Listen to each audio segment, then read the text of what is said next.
Commander Rivencross gripped the control panel as his chronopod hurtled through space, alarms blaring around him. The mission was simple. Make first contact with Cythera, a planet discovered only 3 years ago, yet sweat beaded on his forehead. Something felt wrong. The descent trajectory was perfect, his vitals stable, but a knot tightened in his stomach as the blue-green orb grew larger in his view screen. Last human contact in 5 minutes, announced the AI, initiating final descent protocol. Riven took a deep breath. 7 years of training for this moment, yet his mouth went dry. The universe was vast and largely empty, but Cythera had shown signs of advanced civilization. His mission, extend an olive branch from Earth. The pod shuddered as it hit the upper atmosphere. Riven watched the external temperature readings spike, the heat shield glowing bright orange through the monitor. That's when the first anomaly appeared. A small blip on his radar, moving fast. Proximity warning. The AI's voice remained unnervingly calm. Unidentified objects approaching. Objects? Riven frowned, tapping commands into the console. Show me. The view screen shifted to external cameras. What he saw made his blood freeze. Dozens of humanoid figures, distinctly female with green skin and sharp ears, soared through the sky on what appeared to be hover platforms. Their faces were contorted with rage and they carried weapons, bows, spears, and what looked like energy weapons, pointed directly at him. Hostile forces detected, the AI announced unnecessarily. Recommend evasive action. Riven's mind raced.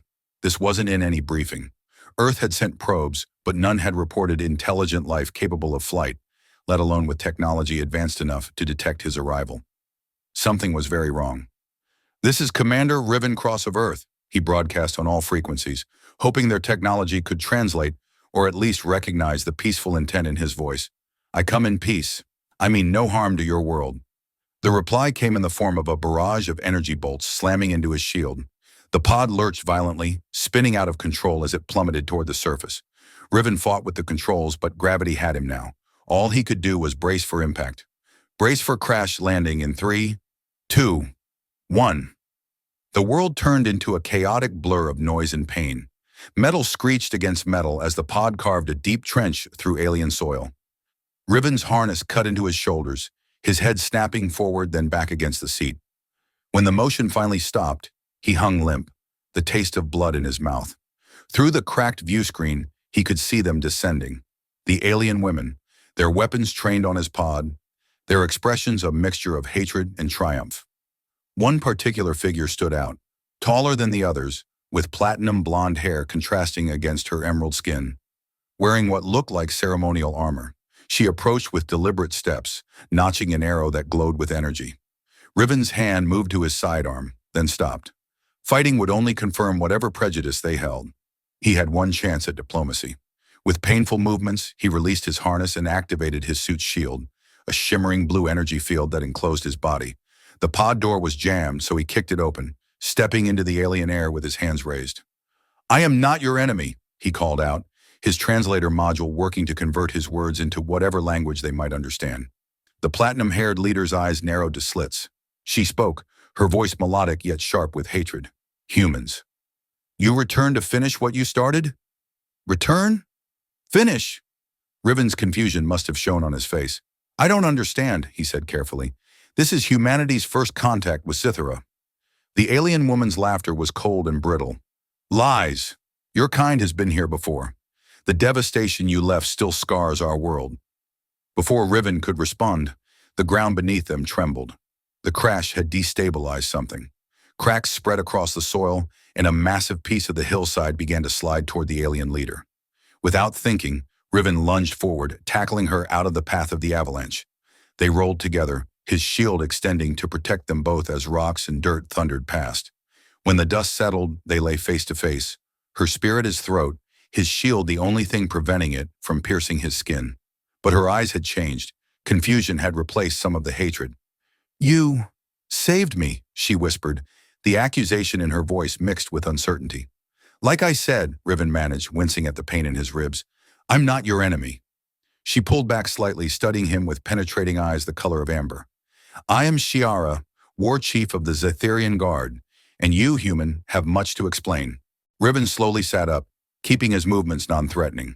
Around them, the other alien women maintained their positions, weapons ready. I'm Commander Riven Cross, and I believe there's been a terrible misunderstanding. Chapter 2. Revelations.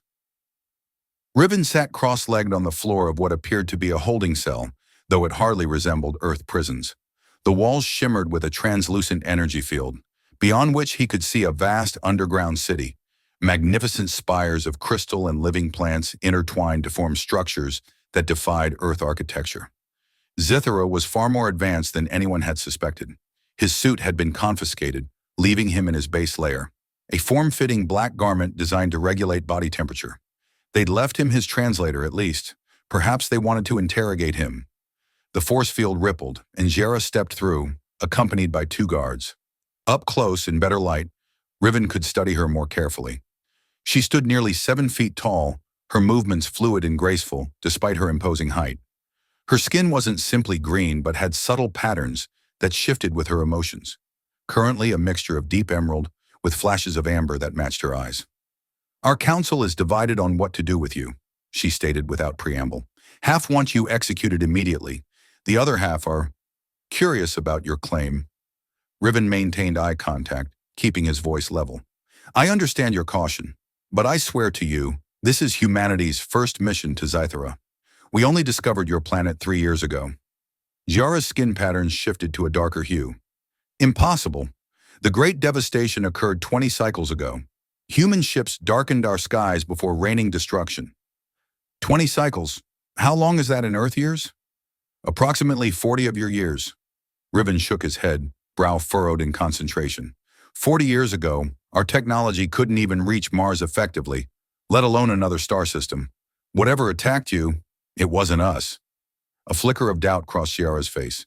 She produced a small device from her armor and projected a holographic image. It showed spacecraft unlike anything in Earth's arsenal. Sleek, predatory vessels with a distinctive insignia. These are not your ships? She demanded. Riven leaned forward, studying the image carefully. Nothing like this exists on Earth. This design, it's not even consistent with our engineering philosophy. Ciara's patterns shifted again, confusion evident. Then how do you explain that they carried humans? Our ancestors captured images of the invaders. They were your kind. Another hologram appeared, humanoid figures in environmental suits, faces clearly visible behind helmets.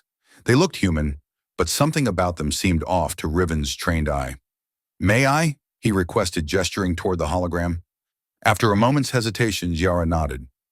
Riven stood and approached the image, studying the facial features. These look human at first glance, but the proportions are wrong.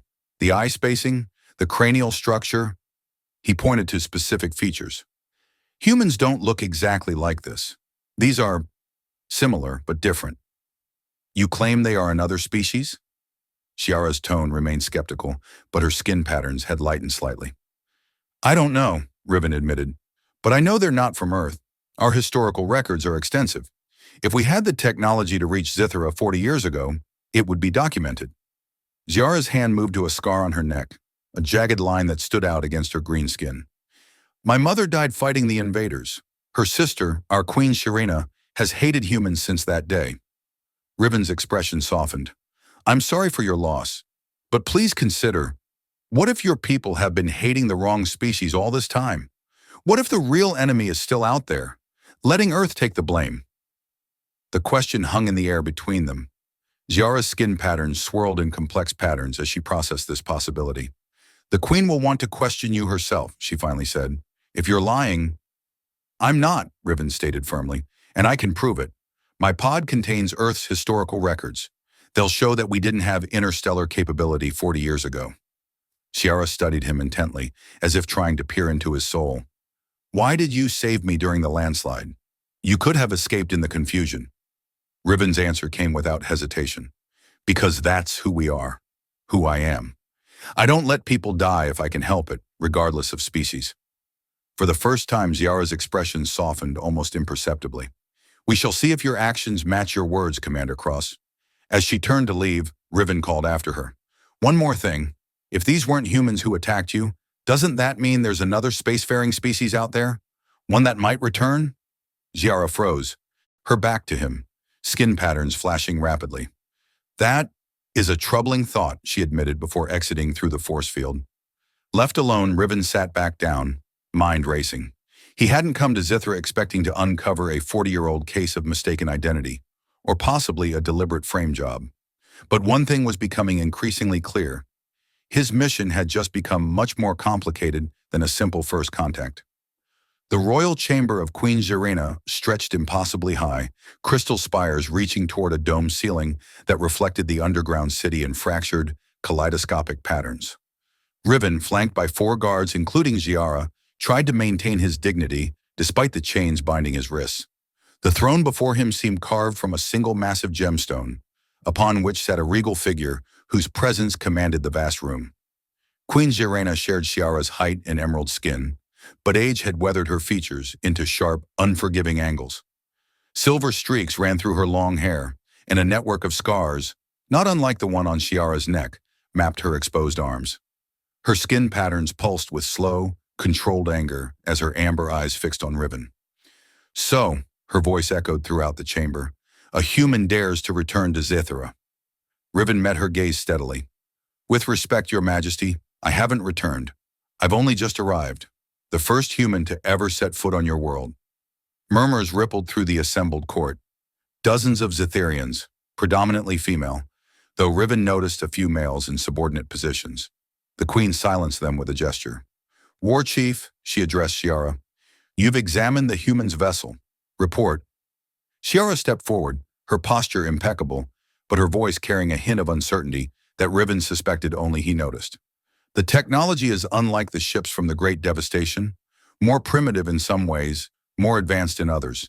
His historical records, if authentic, suggest his people lacked interstellar capability at the time of the attack." The queen's eyes narrowed. "If authentic, why should we believe anything from a human?" "Because it makes no sense for me to come alone if I had hostile intentions," Riven interjected, earning sharp looks from the guards. "One unarmed pod against your entire world? That would be suicide." "Perhaps you are a scout," countered an older Zitharian, stepping forward from the queen's side. Her skin held a bluish tint, and elaborate markings covered her face. "Testing our defenses before the main force arrives." "High Seer Vexalia," Ciara acknowledged with a respectful nod. "The human's vessel contains no long-range communication equipment capable of reaching another star system. If he is a scout, he has no way to report back." Riven noticed the subtle support in Ciara's words. She was at least entertaining his claims. Queen Zirina rose from her throne, her height even more imposing as she descended the crystalline steps toward him. "Show me your face, human," she commanded.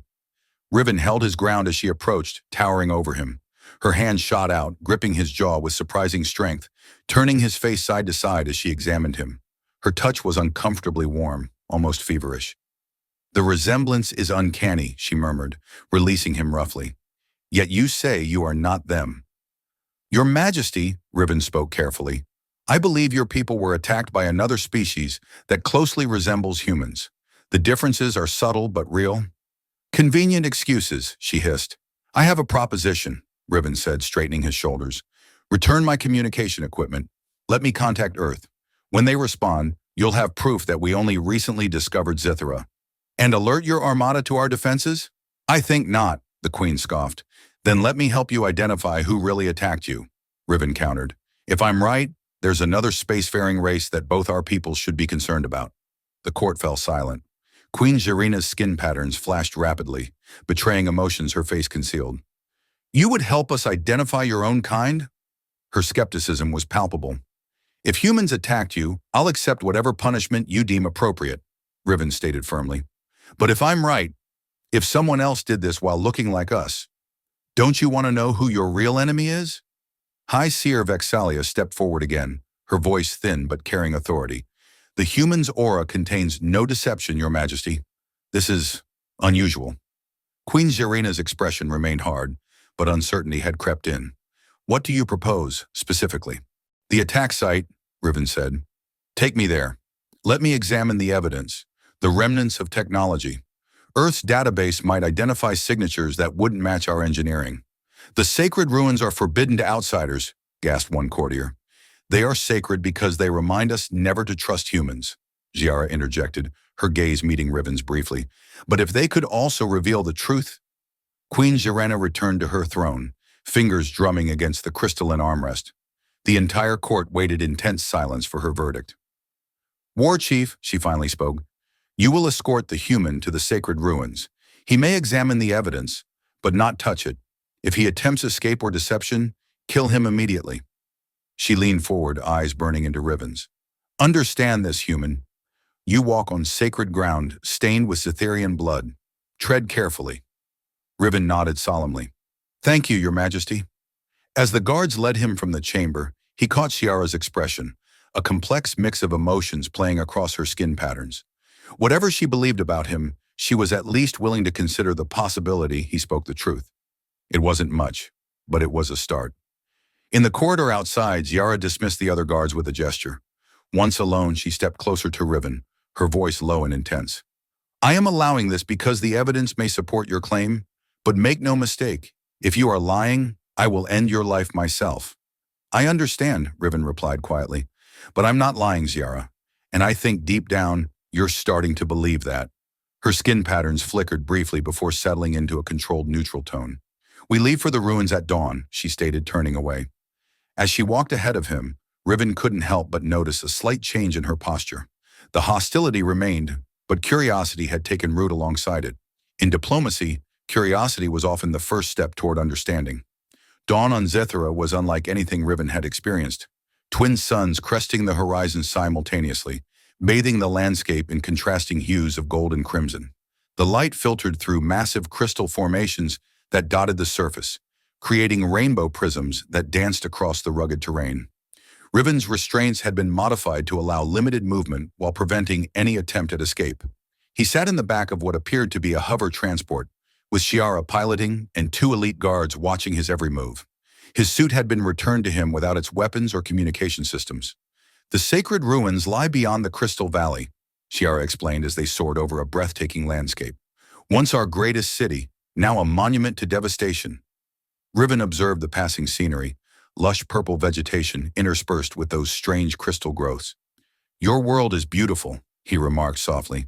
It was more beautiful before your kind, or whoever you claim they were, scorched half a continent, Ciara replied, though her tone lacked its earlier venom.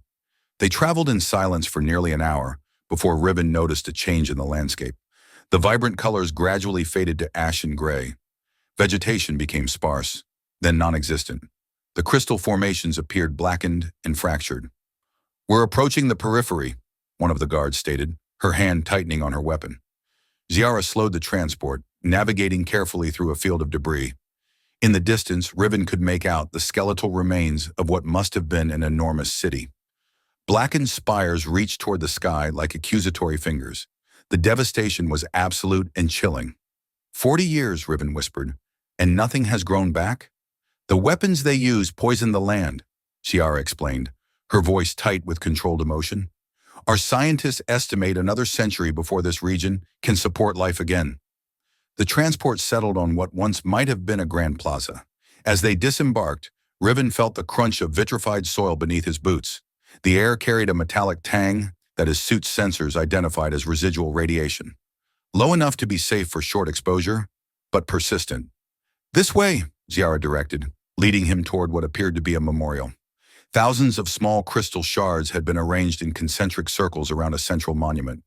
A sculpture of Cytherian figures, frozen in postures of defiance and protection. Our fallen, she explained simply. 20,000 in a single day. Riven bowed his head respectfully. I'm truly sorry for your loss. Save your sympathy, she replied, though without the harsh edge he'd expected. The evidence repository is this way. They proceeded to a structure that had been built after the devastation, a simple functional building that stood in stark contrast to the flowing architectural style he'd seen in the underground city. Inside, environmentally controlled chambers housed salvaged pieces of technology, weapons, and fragments of the attacking ships. Riven moved from display to display, examining each piece carefully. His suspicions grew stronger with each artifact. These components, they're not consistent with Earth technology, even our current level, let alone 40 years ago. He pointed to a particular piece, what appeared to be a power coupling. See these filaments? Earth uses a crystalline matrix for energy conduction. These are organic neural pathways. We've never developed anything like this. Ziara's skin patterns shifted as she studied the component. You seem very certain. I am, Riven confirmed, moving to another display. And this appears to be a propulsion manifold, but the configuration is all wrong. Earth vessels use symmetrical thrust arrays. He turned to face her directly. Whoever built these ships, it wasn't humans. One of the guards snorted in disbelief, but Ziara silenced her with a glance. Continue your examination. For the next hour, Riven methodically studied every artifact, explaining the inconsistencies with Earth technology. When he reached the final display, containing what appeared to be a damaged helmet, he paused. May I? He asked, gesturing toward the case. After a moment's hesitation, Ziara nodded. One of the guards deactivated the security field, allowing Riven to carefully lift the helmet. This is the most telling piece, he said, turning it over in his hands. The proportions are wrong for a human head. The eye spacing is too wide, the cranial cavity elongated at the back. He pointed to faint markings inside the helmet. And these symbols aren't from any Earth language. They could be military code, the skeptical guard suggested. Possibly, Riven conceded, but combined with everything else I've seen? He looked directly at Ziara. These weren't humans. They were something else entirely, something that either resembles us or deliberately tried to appear human. Ziara took the helmet from him, examining it herself. Her skin patterns had shifted to a lighter, more contemplative hue. If what you say is true, then who are they? And why would they want us to believe they were human? Before Riven could respond, a deafening alarm echoed through the building. The guards immediately raised their weapons. What's happening? Riven demanded as Ziara's communication device activated. Her face registered shock as she listened to the report. Impossible, she whispered, then looked at Riven with renewed suspicion. Ships have entered our atmosphere. They match the design of those from the Great Devastation. Riven's blood ran cold. That's not possible. Earth doesn't have... Save your lies, the skeptical guard hissed, raising her weapon to Riven's head. Wait, Ziara commanded. If he's telling the truth, then these ships prove his point. She grabbed Riven's arm, her grip painfully tight. Either way, you're coming with us. We need to return to the city immediately. As they rushed outside, Riven caught sight of the distant ships, sleek, predatory craft descending through Zithara's atmosphere. They matched the holographic images he'd seen in the Queen's court. I swear to you, those aren't from Earth, he insisted as they boarded the transport. Ziara's expression was unreadable, but she positioned herself between Riven and the other guards. We'll soon find out whose side you're really on, Commander Cross. The transport accelerated to maximum speed, racing back toward the underground city as the mysterious ships continued their ominous descent behind them. The underground city was in chaos when they arrived. Alarm sirens wailed and Zitharians rushed to defensive positions. Queen Zarina stood in the central command chamber, surrounded by military advisors and the High Seer, studying holographic projections of the approaching vessels. 7 ships, same configuration as before, reported a tactical officer. They are not responding to communications. Queen Zarina's gaze locked onto Riven as Ziara brought him forward. Your timing is suspicious, human. Your Majesty, I believe these ships prove my claim, Riven stated urgently. Earth doesn't know I've made contact. There's no way they could have dispatched a response force so quickly, especially not in vessels we don't possess. He speaks truth, High Seer Vexalia interjected, her ancient eyes studying Riven intently. I sense no deception in him, only concern, for us as much as himself. The Queen's expression remained skeptical, but the tactical situation demanded immediate attention. What are your vessels capable of? She demanded of Riven. They're similar to those that attacked before, the tactical officer reported before Riven could answer. Energy signatures suggest weapons powering up. Your Majesty, Riven stepped forward, ignoring the guards who tensed at his movement. Let me help. I've studied your artifacts. I might see weaknesses in their design that you've overlooked. Queen Zarina's skin patterns flashed with conflicting emotions. After a moment's consideration, she nodded sharply. War Chief, allow him access to the tactical displays. Ziara guided Riven to the central console, where holographic projections displayed the approaching ships from multiple angles. There, Riven pointed immediately. The propulsion manifolds are exposed during their deceleration phase. A concentrated energy burst there would disrupt their entire power grid. How can you know this? Demanded one of the military advisors. Because it's consistent with the damaged components I examined in your repository, Riven explained rapidly. Their technology relies on neural organic interfaces that are highly sensitive to energy surges. Queen Shirana studied him with newfound interest. You gleaned all this from a brief examination of 40-year-old debris? I was trained to analyze alien technology, Riven replied simply. It's why I was chosen for this mission. After a tense moment, the Queen turned to her tactical officer. Target as he suggests. Prepare all defense batteries. The next few minutes passed in tense preparation. Through it all, Riven noticed Ziara remained close to him, her position seemingly protective rather than restrictive. First ship entering weapon range, announced the tactical officer. Fire, ordered the Queen. Energy beams lanced upward from concealed batteries, striking the lead ship precisely where Riven had indicated. The effect was immediate and dramatic. The vessel's lights flickered, and it listed to one side before its engines failed completely. It began a controlled crash landing some distance from the city. It worked, gasped the tactical officer. The others are altering course, but they're maintaining their attack formation. Continue targeting the same vulnerabilities, the Queen commanded, her voice stronger now. Within minutes, 3 more ships had been disabled. The remaining 3 pulled back, maintaining a higher altitude that kept them out of effective weapons range. They're adapting, Riven observed, protecting their vulnerabilities. But they're also not advancing, Zara pointed out. We've created a stalemate. Queen Zarina approached Riven, her imposing height casting a shadow over him. You've proven your tactical value, human. Now I want answers. Who are these attackers if not your kind? I don't know for certain, Riven admitted, but I have a theory. May I access my pod's database? After a brief hesitation, the Queen nodded to Shiara. Monitor him closely. A terminal was provided, connected to the salvage systems from Riven's pod. He quickly searched through Earth's xenobiological theoretical records. Here, he finally said, displaying an image. The Proxima Centauri system was one of Earth's first targets for exploration beyond our solar system. Our probes discovered evidence of an advanced civilization that had either abandoned or destroyed their planet. We called them the Centaurians, but never made contact. The image showed theoretical reconstructions of the Centaurian physiology, humanoid beings with subtle but distinct differences from humans, matching what Riven had observed in the helmet. We believe they developed interstellar travel centuries before us, then disappeared, Riven continued. But what if they didn't disappear? What if they simply moved their operations elsewhere, conducting covert missions disguised as other species? To what end? Demanded the Queen. Resource acquisition, perhaps, Riven suggested.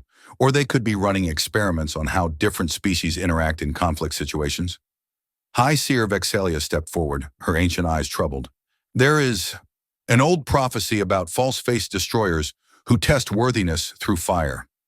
A sudden commotion interrupted them as a messenger burst into the chamber. Your Majesty, the crashed vessel.